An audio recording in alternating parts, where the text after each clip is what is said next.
Hello everyone, welcome back to my channel. So if you guys remember, I cut these braids down not too long ago, so I decided to take them out this week. And if you can see, the ends didn't do that bad, so it wasn't that much to worry about. And I wanted to take them out to actually wash my hair because I noticed some buildup I wanted to get rid of, and I just couldn't do that all the way with the braids still out. And I did notice that I did get a little bit of growth, which I'm excited about. So I'm going to take these guys out. I'm going to clean them and do a deep wash and just get them hydrated. So what I want you guys to know is that I'm not going to take my actual braids out on my natural hair. I'm going to leave those in. I'm going to just take the yarns out. I'm not going to take my actual natural hair out because I still want them to stay in the braid, but I do want to give them a pretty deep wash, and I want to take the yarns out. I'm going to wash my hair in the same braids after I take them out. So what I'm going to do, guys, is I'm going to hot oil them, shampoo and deep condition them, and just moisturize these strands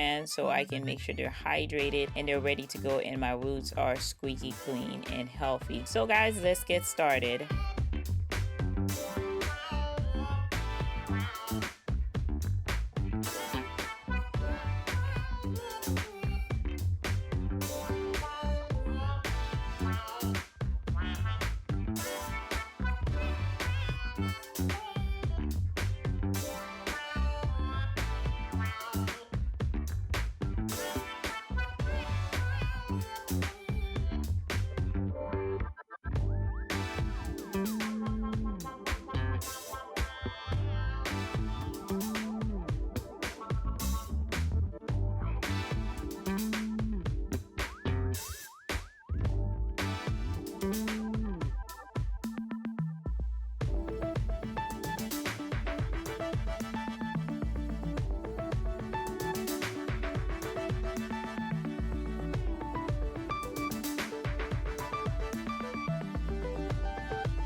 So thank you guys so much for watching. If you haven't already, guys, of course, go ahead and subscribe to my channel and hit that notification bell so you'll know when I have new videos out. And give this video a thumbs up, guys. Also leave all of your comments down below and go over and watch my last video.